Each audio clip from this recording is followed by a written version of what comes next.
बिस्मिल्लाहिर्रहमानिर्रहीम अस्सलामु अलैकुम। Welcome to Faiz Mushtaq YouTube academy's channel. Respected viewers, Punjab public service commission के थ्रू जो एक्सपेक्टेड भर्तियां हैं एजुकेटर्स की, उस हवाले से जो सबसे ज़्यादा कंफ्यूज करने वाला क्वेश्चन है और जो बार बार रेज़ किया जाता है एस्पायरेंट्स की जानिब से, जो लोग इन जॉब्स के लिए अप्लाई करना चाहते हैं और जिनकी ख्वाहिश है कि उन्हें इस जॉब के लिए अप्लाई करने के लिए एलिजिबल करार दिया जाए, उनकी जानिब से जो क्वेश्चन किया जाता है वो इकोनॉमिक्स डिग्री के हवाले से है, इंजीनियरिंग के हवाले से, कॉमर्स से रिलेटेड जितनी भी डिग्रीज़ आती हैं, एग्रीकल्चर की डिग्रीज़, डी फार्मेसी और डीवीएम।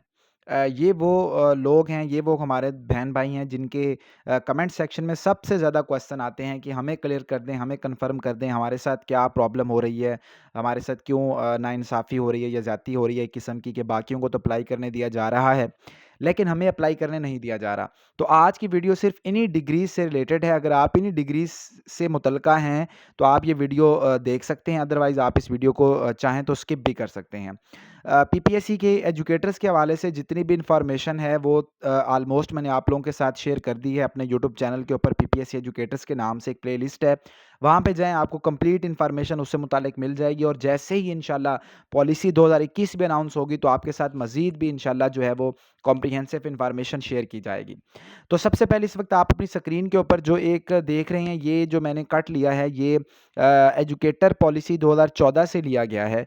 अगर हम एजुकेटर पॉलिसी 2014 को देखते हैं, तो यहाँ पे आपको ईएससी यानी कि जो इस वक्त 14वें स्केल की सीट है, उसके लिए जो इंजीनियरिंग और एग्रीकल्चर के लोग थे, ये अप्लाई करने के लिए एलिजिबल थे। और बहुत सारे लोग उस पॉलिसी के तहत डिपार्टमेंट के अंदर इंडक्ट होके भी आए हैं और इस वक्त वो लोग काम भी कर रहे हैं।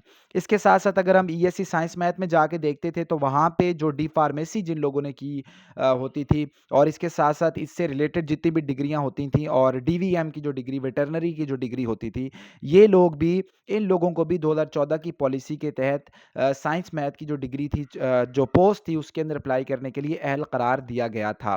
और जो बाकी डिग्रीज़ हैं, वो तो तकरीबन वही हैं जिनका मैंने आप लोगों के साथ पहले भी आपको शेयर कर दिया है। अब यहाँ पर भी आप देख सकते हैं कि उसी पॉलिसी के अंदर जिन लोगों को अप्लाई करने के लिए अहल करार दिया गया था, उसके अंदर हमें इंजीनियरिंग की डिग्रीज़ और एग्रीकल्चर की डिग्रीज़ मिलती थी। इवन कि एससी-एसटी साइंस यानी कि जो कि अब 15वें स्केल की एक डिग्री होती है, उसमें भी अप्लाई करने के लिए इन लोगों को अहल करार दे दिया गया था।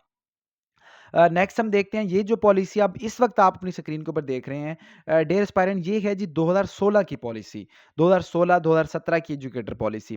इसको ज़रा अगर हम देखें, तो इसके अंदर आपको एलएलबी वाले लोग भी नज़र आते थे, कॉमर्स के लोग भी नज़र आते थे, उसके साथ-साथ आप लोगों को डी फार्मेसी के लोग भी नज़र आ रहे हैं, एनिमल हस्बेंड्री के लोग भी नज़र आ रहे हैं, नर्सिंग के लोग भी नज़र आ रहे हैं, एग्रीकल्चर के लोग भी नज़र आ रहे हैं, टेक्नोलॉजी से रिलेटेड लोग भी नज़र आ रहे हैं। यानी ऑलमोस्ट तमाम की तमाम डिग्रीज़ को एजुकेटर पॉलिसी 2016-17 के अंदर जो है वो एलिजिबल करार दिया गया था, और ये तमाम लोग अप्लाई करने के लिए अहल थे, और इन लोगों ने बाकायदा दरखास्तें भी दी। और डिपार्टमेंट के अंदर बहुत बड़ी तादाद में इंजीनियर्स, डी फार्मेसी करने वाले लोग और डीवीएम करने वाले लोग, कॉमर्स से रिलेटेड लोग जो है वो बाकायदा इंडक्ट होके आए एजुकेटर पॉलिसी 2016-17 के मुताबिक। इसके अंदर तमाम जो डिसिप्लिन्स हैं, उनको जो है वो अलाउ किया गया था कि वो तमाम के तमाम लोग जो हैं वो अप्लाई कर सकते थे, और उन्होंने बाकायदा अप्लाई भी किया।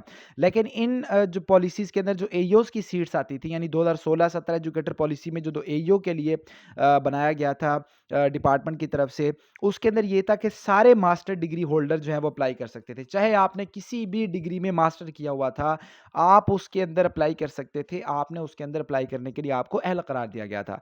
लेकिन फिर उसके बाद क्या हुआ? उसके बाद ये हुआ कि डिपार्टमेंट ने ये एनालाइज़ किया कि जो हमने 2014 से लेके 2017 तक भर्तियाँ की हैं, और उस भर्तियाँ के अंदर हमने इंजीनियर्स को, हमने एग्रीकल्चर वाले लोगों को, हमने कॉमर्स के लोगों को, हमने ईओज़ की शक्ल में इकोनॉमिक्स के लोगों को इंडक्ट कर लिया है। तो डिपार्टमेंट ने ये कैटेगोरिकली एक फ़ैसला किया कि हमें सिर्फ़ वही लोगों को इंडक्ट करना चाहिए, जो सब्जेक्ट स्कूल एजुकेशन के अंदर ज़्यादा यानी कि जिनको ज़्यादा पढ़ाया जाता है, या जो कि स्कूल एजुकेशन डिपार्टमेंट के लिए लोग ज़्यादा कारआमद साबित होते हैं। यानी डिपार्टमेंट का मौक़िफ़ यहाँ पे ये था कि जो इंजीनियरिंग वाले लोग हैं, उन्हें इंजीनियरिंग की तरफ जाना चाहिए। जो कॉमर्स के लोग हैं, उन्हें कॉमर्स की फ़ील्ड की तरफ जाना चाहिए। जो डीवीएम करके आए हैं, उन्हें अपनी फ़ील्ड के अंदर जाना चाहिए। और इसके साथ-साथ जो एग्रीकल्चर के लोग हैं, वो अपने एग्रीकल्चर से रिलेटेड जॉब्स के अंदर चले जाएँ। और जो इसके साथ-साथ एईओज़ की सीट्स में इकोनॉमिक्स के लोगों को भी अलाउ किया हुआ था, तो उन्हें भी यही कहा गया कि बाद में हो सकता है डिपार्टमेंट की तरफ से ये नोटिफ़िकेशन आए किसी मौका पे जाके कि एईओज़ को दोबारा से स्कूलों में भेजा जाएगा, तो फिर उन्हीं सब्जेक्ट वाले एईओज़ को जॉब पे रखना चाहिए जो वहाँ स्कूल में जाके भी कारआमद साबित हो सके। फिर एक नई भर्ती आती है 2018 की भर्ती जिसे हम कहते हैं, जो कि लास्ट शहबाज शरीफ गवर्नमेंट के आखिरी साल में हुई और 17,000 तकरीबन 18,000 लोगों को यहाँ पे इंडक्ट किया गया। ये जो भर्ती थी, इस भर्ती में पहली दफ़ा आप देख सकते हैं स्क्रीन के ऊपर, इस भर्ती में पहली दफ़ा इंजीनियरिंग के लोगों को, एग्रीकल्चर के लोगों को, कॉमर्स के लोगों को, डीवीएम के लोगों को, इकोनॉमिक्स के लोगों को, ये तमाम जो डिग्रीज़ हैं, इन तमाम की तमाम डिग्रीज़ को अप्लाई करने से रोक दिया गया। और जो 18,000 एजुकेटर भर्ती हुए थे, वो सिर्फ़ और सिर्फ़ जो प्योर डिग्रीज़ थी, उनकी बेसिस पे या जो उनसे रेलेवेंट डिग्रीज़ थी, जिनकी मैं वीडियो भी बना चुका हूँ कि कौन-कौन सी डिग्रीज़ रेलेवेंट के अंदर आती हैं, वो ही लोगों को अप्लाई करने के लिए अहल करार दिया गया। और जो लास्ट एजुकेटर भी भर्ती हुई 2018 वाली शहबाज शरीफ गवर्नमेंट में, जो लार्जर स्केल के ऊपर हुई, वो इसी जो है वो डिसिप्लिन्स के तहत हुई। अब इसके बाद एक और भर्ती आती है जी 2019 की, जिसमें डिस्ट्रिक्ट रावलपिंडी और डिस्ट्रिक्ट मियांवाली शामिल हैं और इन 2 अज़ला के अंदर पंजाब पब्लिक सर्विस कमीशन की तरफ से भर्ती की गई। इस भर्ती में भी ये जो अब आप अपनी स्क्रीन पर इस वक़्त देख रहे हैं सब्जेक्ट्स की लिस्ट, इसी के तहत लोगों को अपॉइंट किया गया है। सिर्फ़ फ़र्क ये था कि 2018 का टेस्ट एनटीएस ने लिया, 2019 का टेस्ट पीपीएससी ने लिया, पीपीएससी ने इंटरव्यू किया, नेगेटिव मार्किंग भी थी वगैरह-वगैरह, ये सारी चीज़ें हैं। लेकिन वो एनटीएस ने लिया, लेकिन जो सब्जेक्ट्स थे वो ऑलमोस्ट सेम रहे। अब सवाल आता है कि 2021 की भर्ती में क्या होगा? तो देखिए, इस हवाले से 100% श्योरिटी के साथ नहीं कहा जा सकता। मैं अपने तमाम रिस्पेक्टेड एस्पायरेंट्स को कमेंट सेक्शन के अंदर यही कहता हूँ कि आप लोग दुआ करें कि इकोनॉमिक्स वालों को अलाउ किया जाए। आप लोग दुआ कर सकते हैं कि इंजीनियरिंग वालों को और इसके साथ-साथ जो दूसरी डिग्रीज़ हैं उनको एलिजिबल करार दिया जाए। लेकिन डिपार्टमेंट ने ये सिलसिला पिछली 2 भर्तियों में कम से कम बंद कर दिया था। अब दोबारा से वो करते हैं या नहीं करते, हम कुछ नहीं कह सकते। हम सिर्फ एनालाइज़ कर सकते हैं। डिपार्टमेंट के लोगों से कंसर्न करने के बाद डिपार्टमेंट जिस तरफ जा रहा है, अगर हम उन चीज़ों को देखें तो मुझे ये ज़ाती तौर पे लगता है कि 90% तकरीबन चांस यही बनेगा कि ये जो इंजीनियरिंग के लोग हैं, जो एग्रीकल्चर के लोग हैं, जो मुतल्लिका डिग्रीज़ के डीवीएम के लोग हैं, डी फार्मेसी के लोग हैं, शायद उन्हें अप्लाई करने ना दिया जाए, या अगर उन्हें अप्लाई करने दिया भी जाए तो उन्हें सिर्फ़ और सिर्फ़ प्राइमरी स्कूल्स तक महदूद रखा जाए, क्योंकि डिपार्टमेंट की अब साइकी जो है वो पहले से काफ़ी ज़्यादा तब्दील हो चुकी है। लेकिन अगर सोशल मीडिया पे कोई ट्रेंड चलाया जाता है, लोग बाज़ औक़ात हाई कोर्ट्स के अंदर चले जाते हैं, अदालतों के अंदर चले जाते हैं, तो वो एक अलग बात है। मेरा मकसद आप लोगों तक फ़िलहाल सारी चीज़ें क्लैरिफ़िकेशन देना है। क्योंकि मैंने देखा है कि कुछ लोगों ने सोशल मीडिया के ऊपर चलाया हुआ है कि ये अलाउ है, ये अलाउ है, ये अलाउ है। तो ऐसा 100% नहीं है, कोई नोटिफ़िकेशन नहीं है हमारे पास। जब तक नोटिफ़िकेशन नहीं आ सकता, हम कुछ नहीं कह सकते। हम पहले से मौजूद चीज़ों के बारे में ही बात कर सकते हैं और मैं आप लोगों के साथ वही चीज़ों के मुतल्लिक़ गुफ्तगू करता हूँ और आप लोगों को वही इन्फॉर्मेशन देता हूँ। कुछ लोगों को इन्फॉर्मेशन अच्छी लगती है, कुछ लोगों को ज़ाहिर है अच्छी नहीं लगती, क्योंकि 5 उँगलियाँ बराबर तो नहीं होती हैं। ऐसा तो नहीं हो सकता कि मैं 100% अच्छा ही बोल रहा हूँ और ना ही ऐसा हो सकता है कि मैं 100% बुरी बात ही कर रहा हूँगा।